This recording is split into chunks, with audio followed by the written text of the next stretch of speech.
right. Let's do this. Strawberry Spring by Stephen King. Spring Hill Jack. I saw those two words in the paper this morning, and my God, how they take me back. All that was 8 years ago, almost to the day. Once, while it was going on, I saw myself on nationwide TV, the Walter Cronkite Report. Just a hurrying face in the general background behind the reporter. But my folks picked me out right away. They called long distance. My dad wanted my analysis of the situation. He was all bluff and hearty and man to man. My mother just wanted me to come home. But I didn't want to come home. I was enchanted. Enchanted by that dark and mist-blown strawberry spring, and by the shadow of violent death that walked through it on those nights 8 years ago, the shadow of Spring Hill Jack. In New England, they call it a strawberry spring. No one knows why. It's just a phrase the old-timers use. They say it happens once every 8 or 10 years. What happened at New Sharon Teachers College that particular strawberry spring?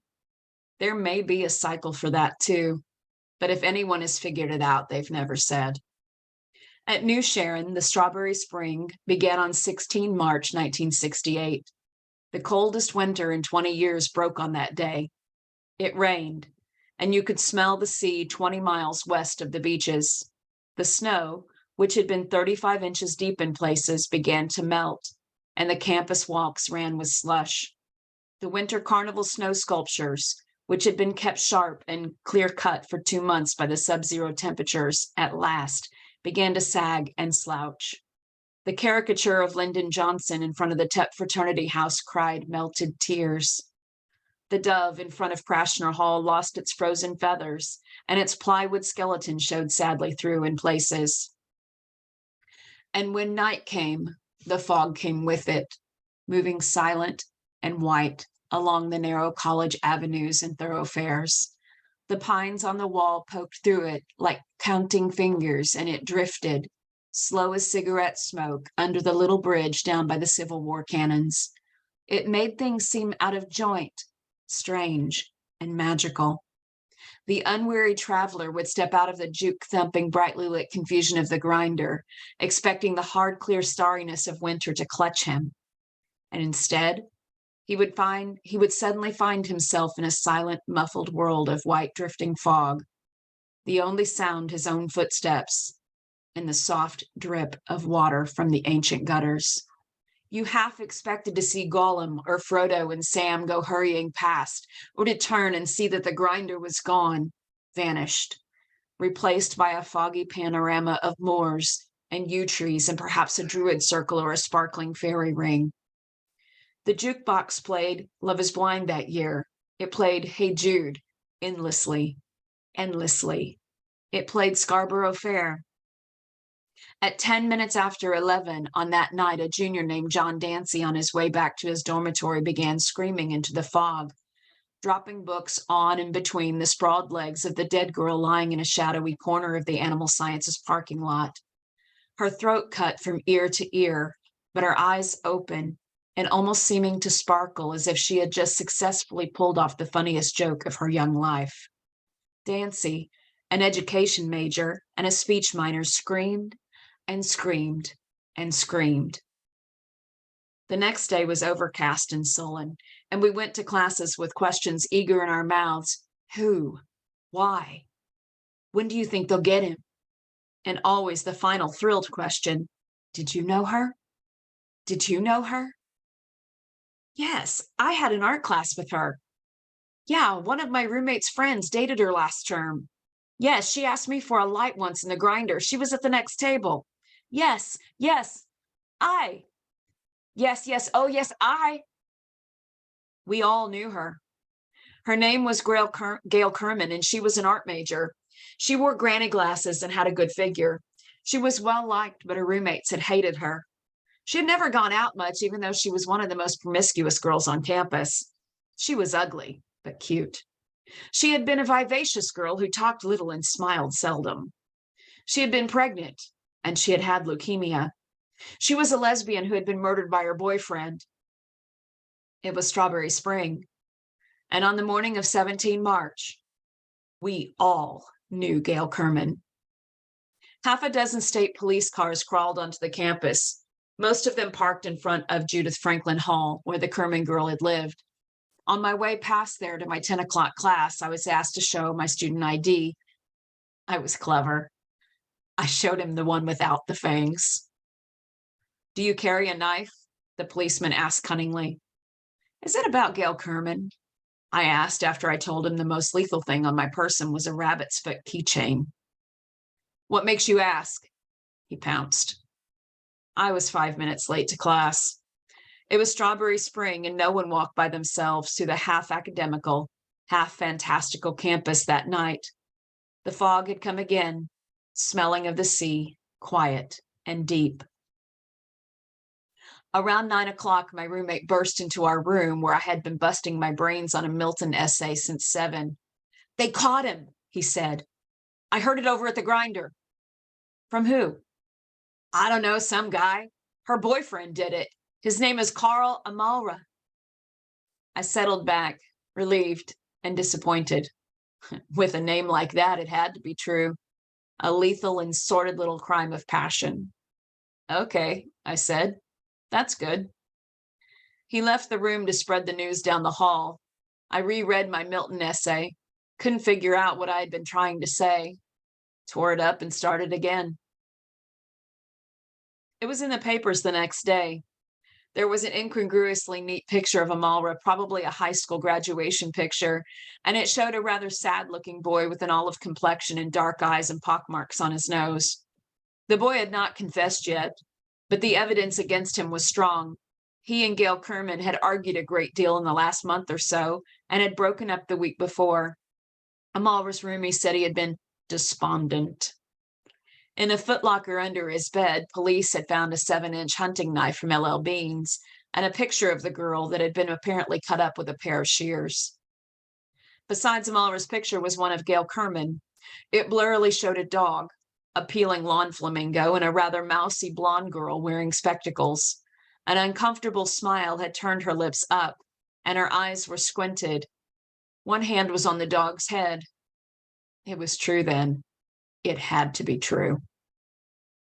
The fog came again that night, not on little cat's feet, but in an improper, silent sprawl. I walked that night. I had a headache, and I walked for air, smelling the wet, misty smell of the spring that was slowly wiping away the reluctant snow, leaving lifeless patches of last year's grass bare and uncovered, like the head of an old sighing grandmother. For me, that was one of the most beautiful nights I can remember. The people I passed under the haloed streetlights were murmuring shadows, and all of them seemed to be lovers, walking with hands and eyes linked. The melting snow dripped and ran, dripped and ran. And from every dark storm drain, the sound of the sea drifted up, a dark winter sea, now strongly ebbing. I walked until nearly midnight, until I was thoroughly mildewed, and I passed many shadows and heard many footfalls clicking dreamily off down the winding paths. Who is to say that one of those shadows was not the man or the thing that came to be known as Spring Hill Jack? Not I, for I passed many shadows, but in the fog, I saw no faces. The next morning, the clamor in the hall woke me. I blundered out to see who had been drafted, combing my hair with both hands and running the fuzzy caterpillar that had craftily replaced my tongue across the dry roof of my mouth. "He got another one," someone said to me, his face pallid with excitement. "They had to let him go." "Who go?" "Amalra," someone else said gleefully. "He was sitting in jail when it happened." "When what happened?" I asked patiently. Sooner or later, I would get it. I was sure of that. "The guy killed somebody else last night, and now they're hunting all over for it." "For what?" The pallid face wavered in front of me again. "Her head. Whoever killed her took her head with him." New Sharon isn't a big school now, and was even smaller then. The kind of institution the public relations people chummily refer to as a community college. And it really was like a small community, at least in those days. Between you and your friends, you probably had at least a nodding acquaintance with everybody else and their friends. Gail Kerman had been the type of girl you just nodded to, thinking vaguely that you had seen her around. We all knew Anne Bray. She was the first runner-up in the Miss New England pageant the year before, her talent performance consisting of twirling a flaming baton to the tune of "Hey, Look Me Over." She was brainy, too. Until the time of her death, she had been the editor of the school newspaper, a once-weekly rag with a lot of political cartoons and bombastic letters. A member of the Students' Dramatic Society and president of the National Service Sorority New Sharon Branch. In the hot, fierce bubblings of my freshman youth, I had submitted a column idea to the paper and asked for a date. Turned down on both counts. And now she was dead. Worse than dead. I walked to my afternoon classes like everyone else, nodding to people I knew and saying hi with a little more force than usual, as if that would make up for the close way I studied their faces, which was the same way they were studying mine. There was someone dark among us, as dark as the paths which twisted across the mall or wound among the 100-year oaks on the quad in the back of the gymnasium, as dark as the hulking Civil War cannons seen through a drifting membrane of fog. We looked into each other's faces and tried to read the darkness behind one of them. This time, the police arrested no one. The Blue Beetles patrolled the campus ceaselessly on the foggy spring nights of the 18th, 19th, and 20th, and spotlights stabbed into dark nooks and crannies with erratic eagerness. The administration imposed a mandatory 9 o'clock curfew. A foolhardy couple discovered necking in the landscape bushes north of the Tate Alumni Building were taken to the New Sharon police station and grilled unmercifully for 3 hours. There was a hysterical false alarm on the 20th when a boy was found unconscious in the same parking lot where the body of Gail Kerman had been found. A gibbering campus cop loaded him to the back of his cruiser and put a map of the county over his face without bothering to hunt for a pulse, and started toward the local hospital, sirens wailing across the deserted campus like a seminar of banshees. Halfway there, the corpse in the back seat had risen and asked hollowly, "Where the hell am I?" The cop shrieked and ran off the road. The corpse turned out to be an undergrad named Donald Morris, who had been in bed the last 2 days with a pretty lively case of the flu. Was it Asian that year? I can't remember. Anyway, he fainted in the parking lot on his way to the grinder for a bowl of soup and some toast. The days continued warm and overcast. People clustered in small groups that had a tendency to break up and reform with surprising speed. Looking at the same set of faces for too long gave you funny ideas about some of them. And the speed with which rumors swept from one end of the campus to the other began to approach the speed of light. A well-liked history professor had been overheard laughing and weeping down by a small bridge. Gail Kerman had left a cryptic 2-word message written in her own blood on the blacktop of the Animal Sciences parking lot. Both murders were actually political crimes, ritual murders that had been performed by an offshoot of the SDS to protest the war. This was really laughable. The New Sharon SDS had 7 members. One fair-sized offshoot would have bankrupted the whole organization. This fact brought an even more sinister embellishment from the campus right-wingers, outside agitators. So during those queer, warm summer days, we all kept our eyes peeled for them.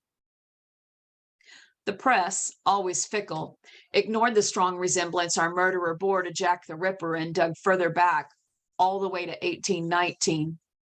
Anne Bray had been found on a soggy path of ground some 12 feet from the nearest sidewalk, and yet there were no footprints, not even her own. An enterprising New Hampshire newsman with a passion for the arcane christened the killer Spring Hill Jack, after the infamous Dr. John Hopkins of Bristol, who did 5 of his wives to death with odd pharmaceutical knickknacks. And the name, probably because of the soggy yet unmarked ground, stuck. On the 21st, it rained, and the mall and the quadrangle became quagmires. The police announced that they were salting plainclothes detectives, men and women, about, and took half the police cars off duty. The campus newspaper published a strongly indignant, if slightly incoherent, editorial protesting this. The upshot of it seemed to be that with all sorts of cops masquerading as students, it would be impossible to tell a real outside agitator from a false one. Twilight came, and the fog with it, drifting up the tree-lined avenues slowly, almost thoughtfully, blotting out the buildings one by one. It was soft, insubstantial stuff, but somehow implacable and frightening. Spring Hill Jack was a man. No one seemed to doubt that. But the fog was his accomplice, and it was female. Or so it seemed to me. It was as if our school was caught between them, squeezed in some crazy lover's embrace, part of a marriage that had been consummated in blood. I sat and smoked and watched the lights come on in the growing darkness and wondered if it was all over. My roommate came in and shut the door quietly behind him. "It's going to snow soon," he said. I turned around and looked at him. "Does the radio say that?" "No," he said. "Who needs a weatherman? Have you ever heard of Strawberry Spring?" "Maybe," I said. "A long time ago. Something grandmothers talk about, isn't it?" He stood beside me, looking out at the creeping dark. "Strawberry Spring is like Indian summer," he said, "only much more rare. You get a good Indian summer in this part of the country once every 2 or 3 years. A spell of weather like we've been having is supposed to only come every 8 or 10. It's a false spring, a lying spring, like Indian summer is a false summer. My own grandmother used to say Strawberry Spring means the worst norther of the winter is still on the way, and the longer this lasts, the harder the storm." "Folk tales," I said. "Never believe a word." I looked at him. "But I'm nervous. Are you?" He smiled benevolently and stole one of my cigarettes from the open pack on the window ledge. "I suspect everyone but me and thee," he said. And then the smile faded a little. "And sometimes I wonder about thee. Want to go over to the Union and shoot some 8-ball? I'll spot you 10. Trig prelim next week. I'm going to settle down with a magic marker and a hot pile of notes." For a long time after he was gone, I could only look out the window. And even after I had opened my book and started in, part of me was still out there, walking in the shadows where something dark was now in charge. That night, Adele Parkins was killed. 6 police cars and 17 collegiate-looking plainclothesmen, 8 of them were women imported all the way from Boston, patrolled the campus. But Spring Hill Jack killed her just the same, going unerringly for one of our own. The false spring, the lying spring, aided and abetted him. He killed her and left her propped up behind the wheel of her 1964 Dodge to be found the next morning. And they found part of her in the back seat and part of her in the trunk. And written in blood on the windshield, this time fact instead of rumor, there were 2 words: ha ha.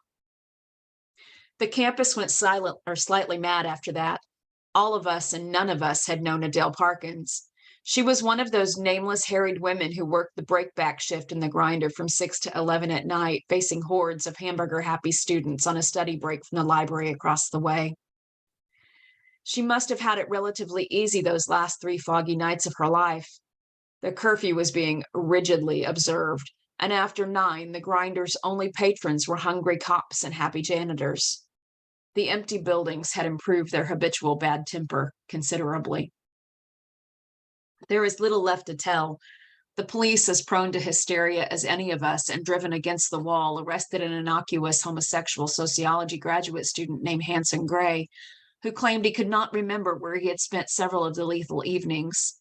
They charged him, arraigned him, and let him go to scamper hurriedly back to his native New Hampshire town after the last unspeakable night of Strawberry Spring, when Marcia Curran was slaughtered on the mall. Why she had been out and alone is forever beyond knowing. She was a fat, sadly pretty thing who lived in an apartment in town with 3 other girls. She had slipped on campus as silently and as easily as Spring Hill Jack himself. What brought her? Perhaps her need was as deep and ungovernable as her killer's, and just as far beyond understanding.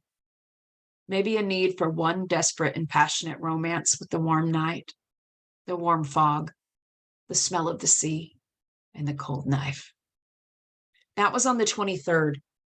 On the 24th, the president of the college announced that spring break would be moved up a week, and we scattered, not joyfully, but like frightened sheep before a storm, leaving the campus empty and haunted by the police and one dark specter.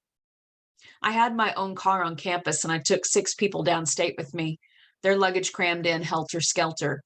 It wasn't a pleasant ride, for all of us knew Spring Hill Jack might have been in the car with us. That night, the thermometer dropped 15 degrees and the whole northern New England area was belted by a shrieking norther that began in sleet and ended in a foot of snow.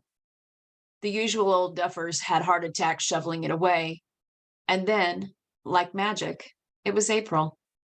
Clean showers and starry nights. They called it Strawberry Spring, God knows why. And it's an evil, lying time that only comes once every 8 or 10 years. Spring Hill Jack left with the fog, and by early June, campus conversation had turned to a series of draft protests and a sit-in at a building where a well-known napalm manufacturer was holding job interviews. By June, the subject of Spring Hill Jack was almost unanimously avoided, at least out loud. I suspect there were many who turned it over and over privately, looking for the one crack in the seamless egg of madness that would make sense of it all. That was the year I graduated, and the next year was the year I married. A good job in a local publishing house. In 1971, we had a child, and now he's almost school age. A fine and questing boy with my eyes and her mouth. Then, today's paper. Of course, I knew it was here. I knew it yesterday morning when I got up and heard the mysterious sound of snowmelt running down the gutters and smelled the salt tang of the ocean from our front porch 9 miles from the nearest beach. I knew Strawberry Spring had come again when I started home from work last night and had to turn on my headlights against the mist that was already beginning to creep out of the fields and hollows, blurring the lines of the buildings and putting fairy halos around the street lamps. This morning's paper says a girl was killed on the New Sharon campus near the Civil War cannons. She was killed last night and found in a melting snowbank. She was not all there. My wife is upset. She wants to know where I was last night. I can't tell her because I don't remember. I remember starting home from work, and I remember putting my headlights on to search my way through the lovely creeping fog. But that's all I remember. I've been thinking about that foggy night when I had a headache and I walked for air and passed all the lovely shadows without shape or substance. And I've been thinking about the trunk of my car, such an ugly word, trunk, and wondering why in the world I should be afraid to open it. I can hear my wife as I write this in the next room crying. She thinks I was with another woman last night. And oh dear God, I think so too.